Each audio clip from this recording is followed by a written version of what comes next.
mamarites ko sa inyo kasi si Kakaldag ay kaya ito sabihin ko sa inyo.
Yan, good morning sa inyo mga ka-vendors at for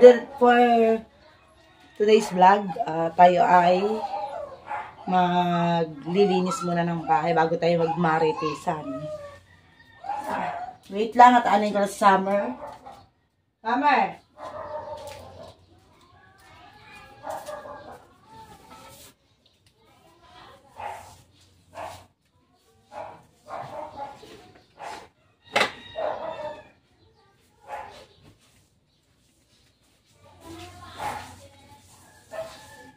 Kailangan natin maglinis-linis muna dahil si Talulo ay naglalako ng talaba. Si Talulo ay naglalako ng talaba. Para pagdating niya, hindi siya sapakin. Dahil maglilinis muna tayo ng bahay. Si Talulo na naman nakapag-almusal ng tuyo at kanin. Bebe. Doon. Sa bumba. Ninaawin sa grito.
Kasi natin yung kwarto.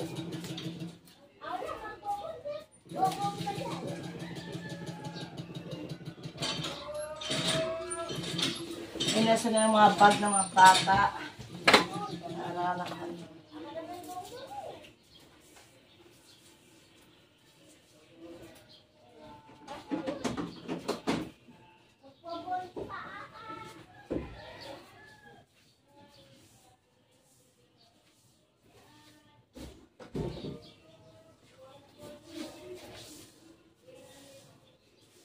Natutulog pa si Andrea. Bago si Chloe at si Angelica naman nasa mga nanay ko. Si Kate nandun sa bahay ng biyanan niya. Kasi nga maselan si Kate sa pagbubuntis. Ay doon daw muna siya sa kanyang biyanan dahil si Butong ay nag-stay in sa trabaho. Gusto niya doon siya sa bahay ng Butong. Diba? Para gusto niya kasi yung nakikita siya ng biyanan niya kung nasasaan siya. Para walang masabi na si Butong naka-stay, hindi niya nakikita, baka sabihin, gala ng gala. O at least kung nandun sa biyanan niya, kita ng biyanan niya na nandun lang sa bahay. Tsaka para matuto din siya sa sa buhay, na hindi lagi na ako ang kasama niya, para matuto siya makimianan. Bait naman yung biyanan ni Kate, si Ate Clarissa.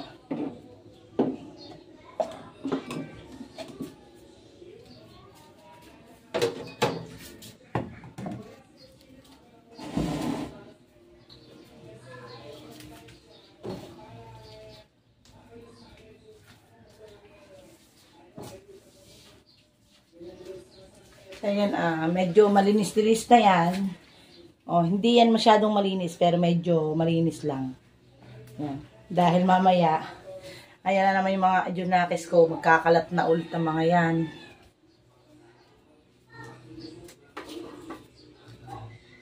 Yan. So, ayan, tara. Magkwentuhan na po tayo.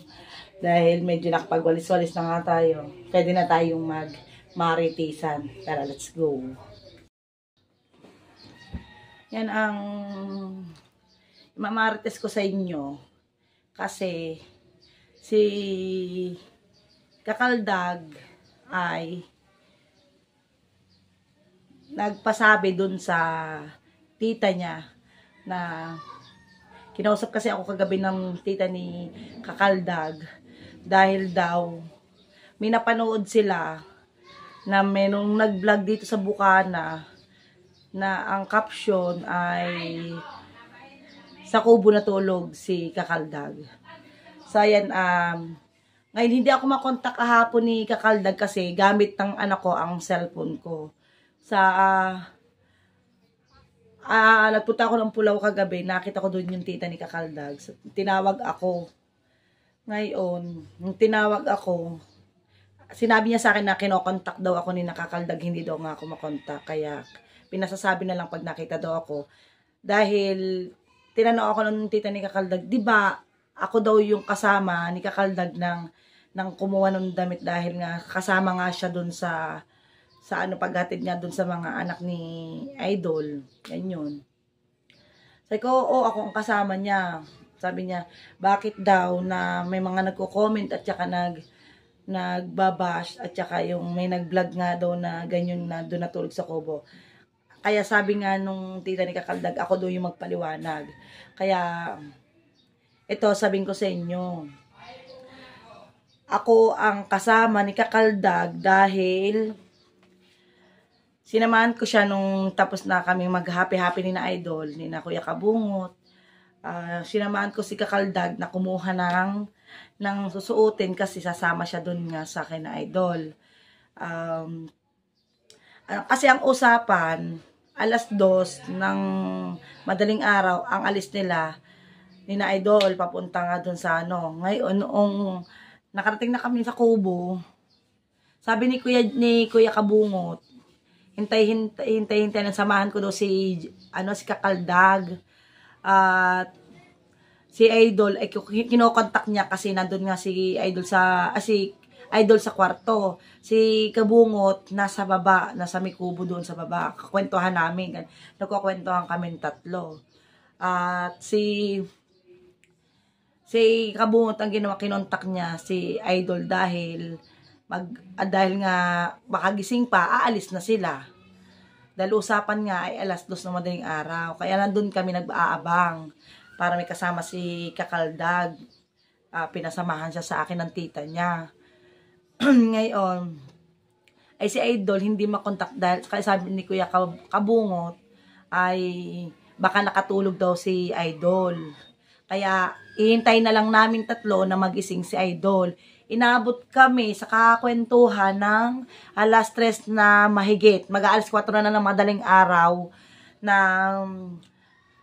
kami ay nandun nakatambay. Ang makakapagpatunay po din yan si Taluloy, dahil si Taluloy ay nagising dahil si Kakaldag ay nakisiar sa amin. Ayaw nga niyang sumiar din doon dahil nahihiya. Kaya sa bahay namin nag-CR si Kakaldag. Nagising pa si Taluloy para tingnan ko sino yung nag-iingay, kasi yung aso namin si Summer. Kaya nakita niya kaming dalawa ni Kakaldag yung magkasama. Ngayon pagbalik namin sa kubo, mag-aalas 4 na ng madaling araw na kami nagwatak ni Kakaldag, kasi sabi ni Kakaldag, naawa na siya saan kasi nagluluha na yung mata ko, antok na ako. Kaya sabi ni Kakaldag, ate, naawa na ako sa iyo, magpahinga ka na, dito lang naman ako sa labas ng kubo, dun nga sa pinag-iinuman namin sa labas. Bago sabi ni Kabungot, Kakaldag, ikaw na lang dun sa kubo. Dahil ako naman, dito lang naman ako sa labas. Sabi ganyan. Para pag-gising ni kuya, okay ka na, sabi ganyan. Pero hindi po totoo na si Kakaldag ay doon natulog talaga. Hindi talaga natulog si Kakaldag kasi hanggang umaga nga kami ng alas 4 mahigit na noong si Kakaldag ay iniwan ko. Kaya gisingan na rin noong nagising na rin sina Idol. Kaya yung mga nagbablog na dapat bago naman kayo mag-content, ipagpaalam niyo naman muna dun sa sa mga tao. Kasi malay nyo, meron kayong masabi o may na ikababash nung kinuhanan nyo ng clip o ng video. Kasi ako, pag ako nagbablog, alam nung nakaraang mga vlog ko, yung mga video reaction ko yun, pinagpapaalam ko yun kay Kakaldag at saka dun sa mga kina-editor ni Nina Katorta. Alam nila to. At kapag ako'y nag-e-edit at may kasama si Kuya Kabungot, pinapakita ko kay Kuya Kabungot kung pwede tong isama sa i-upload ko. Pero kung sinabi naman sa akin nila na makinukuhanan ko ng video, pag naman sinabi nila sa akin na wag mo isama yun, wag mo isama, bakit ko pa isasama? Diba? Dahil pag ayaw nila, hindi po wag nating isama sa video, kasi ingatan din naman natin ang masasabi sa kanila ng mga viewers para hindi sila mabash. Tsaka yung yung na ako nagbibideo reaction ng alam po yun ni Kabungot tsaka ni Kakaldag at ni Katorta. Alam nila yan. Kaya ito, yung mga nambabash kay Katorta at kay Kuya Kabungot at kay Kakaldag na sila magkasama matulog sa kubo, hindi po totoo yun. Ako po yung nagsasabi sa inyo na hanggang umaga po kami magkakasama. Kaya yan, sana yung mga nagbibideo, ipagpaalam naman muna natin yun para hindi naman tayo nakakasagasa. Diba? Hindi naman, para naman yung bigyan naman natin ng respeto yung mga may-ari ng video o yung mabibidyohan natin mga tao. Siyempre, pag mga nakakita ng, kasi meron pa kasing issue, meron pa kasing problema na na basta ka na lang magbibideo, pero ako kilala ko na si Idol kilala ko ng yan kapag yan nakikipag sa iyo, okay yan, makikipag yan sa'yo, makikipagbiro ang ganyan. Kilala ko na si Idol kapag yan ay maglakad lang yan sa harapan mo ng parang wala siya, ibig sabihin lumaylo ka na, kasi dapat marunong tayo makahalata sa tao kung nasa mood ba siya, 'di ba? Kung nasa mood siya o pag wala siya sa mood, dapat marunong din tayong makahalata. Hindi porke ngumingiti siya sa iyo sa camera, hindi porke ganyon ay okay na sa kanya, 'di ba? Kahit sa akin, halimbawa na mangiti-ngiti ako sa iyo pero Hindi mo nababasa yung isip ko na ako pala ayoko pa lang ng ganyan, yung halimbawa binidyohan ako na hindi ko gusto, pero ako'y nakangiti pa rin. Dapat yun, may marunong ka makalat dahil syempre tayo mga vlogger na tayo, dapat iniisip din natin yung mga ikabubuti ng ating video. Kasi yung iba may tumaas lang ang views, meron lang masabi ano na, kung ano na ang sabihin sa video. Hindi natin iniisip yung kung ano ba, baka mabash yung taong to. Kahit nga sa sa thumbnail nga doon dapat nag-iisip din tayo kung pwede ba itong baka magalit yung may-ari na i-thumbnail mo yung ganyan. Dapat marunong tayong ipagpaalam muna natin para tayo wala tayong problema. Yan, tsaka dun sa sasabihin ko na rin dito yung may-ari ng content. Halimbawa lang, wala akong pinatatamaan. Halimbawa lang, ako may bisita at nagdala kay Idol Japper, o basta yung ganyan, nagdala ako kay Idol Japper o kaya sa bahay ko, yung pwede naman mag-video dahil nyo yan kayo yan di ba? Hindi ko kayo pipigilan na mag-video. Pero naman, sana naman, kahit hindi ko sabihin, pakiramdaman nyo naman. Yung makaramdam naman kayo na, ay, content niya yan, bisita niya yan. Bago ko pala i-upload, pag nakita ko na nakapag-upload siya. Diba? Yun yung respeto na sinasabi. Dapat, wag yung pangunahan. Kasi yung iba nagpapakahirap. Yung iba nagpapakahirap, gumagastos. Hindi yun lingid sa kaalaman ng lahat. Lahat ng viewers, lahat ng sponsor, lahat ng vlogger, hindi lingid sa kaalaman ng lahat na yung iba gumagastos para lang makaharap si Idol Japper. At syempre para makakuha yung mga YouTuber na gusto makarating kay Idol, syempre kay Idol talagang gumagastusan lang ng pamasahe. Merong galing pang ibang bansa, ginagastusan nila para makarating ng Bukana. At para makaharap si Idol Japper, masaya na sila mapicturean, makapag-video ng konti para kung sakaling si Idol walang problema diyan, hindi yan maramot sa video. Kung ayan ay ikalalakas mo at ikatutulong sa iyo, bakit hindi siya magpapabidyo? Nagpapabidyo yan para lamang makatulong sa kapwa. 'Di ba sinabi naman niya kung ako'y makakatulong sa iyo sa mga video ko, walang problema. Ayun ang sinasabi ni Idol diyan, kaya hindi yan madamo sa mga kahit videohan mo yan, basta alam niya makakabuti sa makakaganda sa YouTube channel mo.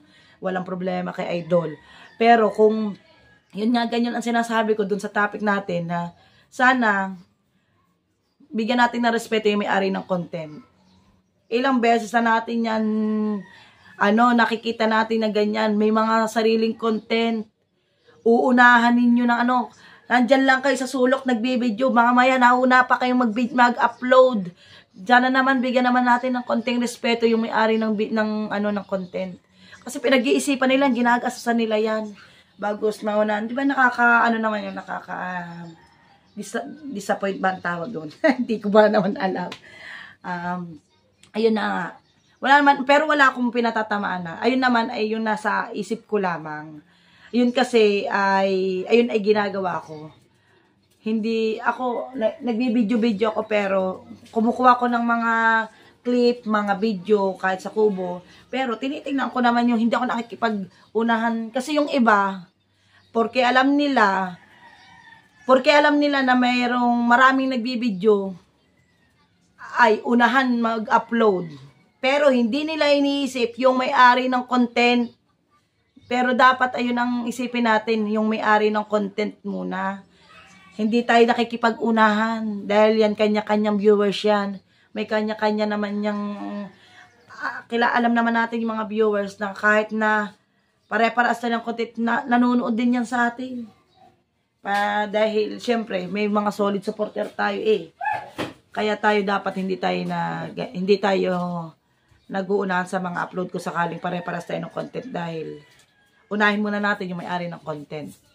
Kasi nga pinaghihirapan nilang ipag-isipan ang content bago na nakikita nila may nag-upload na. Lalo na malakas ang mga nag-upload. Nakakaawa naman yung yung mababa mag-views. Meron na silang para umangat ang kanilang viewers bagos biglang mag-upload. Sino pa? Ano pang laban ng magaya kong maliliit na channel bago ang kalaban ko mag-upload yung malalakas, di ba? Kaya yun lang. Lang tayo. Wala tayong pinipinpoint na tao po. Sa akin lang, yun lang yung yung suggestion ko.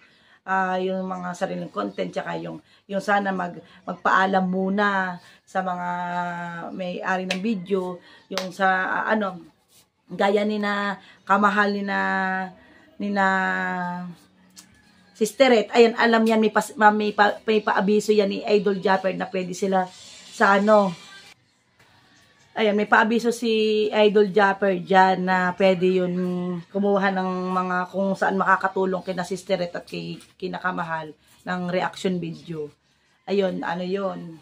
Walang problema doon dahil alam ni Idol Japper ang mga buhay nila kaya hindi si Idol Japper nagdadamot ng mga video kasi yun nga ang ni Idol Japper. Kung saan ako makakatulong, go. Walang problema. Kaya yung mga nambabaskin ng Sisteret, wag po nating iba na Sisteret tsaka yung mga nagkumukuha ng video reaction na iba. Dahil ayun may mga paabiso gaya ko may paabiso naman yung mga ginagawa akong content na yung ganitong Kaya yun, nasabi ko na yung mga nagsasabi na natulog si Kakaldag kay Kabunga, hindi po totoo yun dahil magdamag kaming magkakwentuhan, di ba? Yan. Saya na. Hanggang dito na lang ang ating video.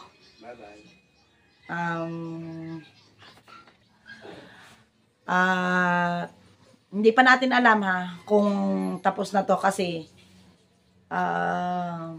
baka may makita pa akong content o baka dito na lang o baka may susunod pa sa video ito. Wait lang at dito na muna tayo. Abangan na lang muna natin susunod. Ayan na tayo nakatapos na maglinis na tayo ay nakapagmaritisan na sa mga kapitbahay. At si Talolo ay dumating niya. Ayun. Nagpapahinga kasama si Sayon. At masamang pala dahil hindi siya nakaubos o nakabenta. Ipapakita ko sa inyo. Andito pa. Ayan ang talaba ni Taloloy. Hindi naubos. Walang benta. Ang sarap naman na rin talabang to. Matataba. Malinis na. Inaabot na ng tuyot. Pero mamaya naman ilalako uli yan ni Taloloy sa hapon para hindi na siya mainit. Para malilom na po ang kanyang paglalako. Kaya okay lang yan na kahit hindi nakabenta. Mamaya naman ay magbabakas sakali uli si Taloloy na makabenta. So ayan, maraming salamat nga pala. Kanina sa live ni Kapayaso. Thank you kay Fishing. Si Kaadik Fishing. Binili yung 20 pieces na balot na Shanghai ng aking nanay. Napakalaking tulong po nun para sa nanay ko dahil hindi na siya maglilibot-libot sa aming barangay para ilako yung kanyang Shanghai na business. So maraming salamat kay Kuya Kaadik Fishing. Ayan, tsaka kay Kuya Igan. Kuya Igan, maraming salamat sa pagbili mo rin ng 5 packs na Shanghai. Yan, bumili din si Kuya Kaigan tsaka si Kuya ka-addict. Yan. Maraming salamat sa inyo dahil nabigyan nyo ng bless yung nanay ko. At abangan nyo rin dun sa kina Mrs. Kapayaso. At ipamimigay nila yung, yung binili po ni Kuya Kaigan ay ibibigay po kina Mami Shark. At yung kay Kuya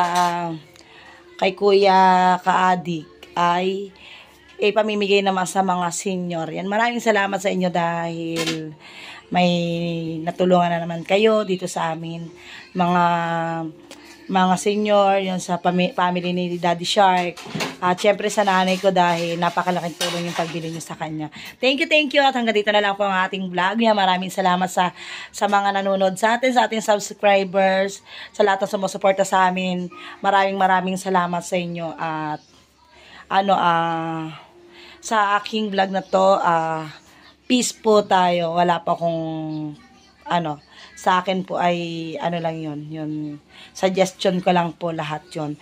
At wala po akong pinapatamaan dun sa post ko.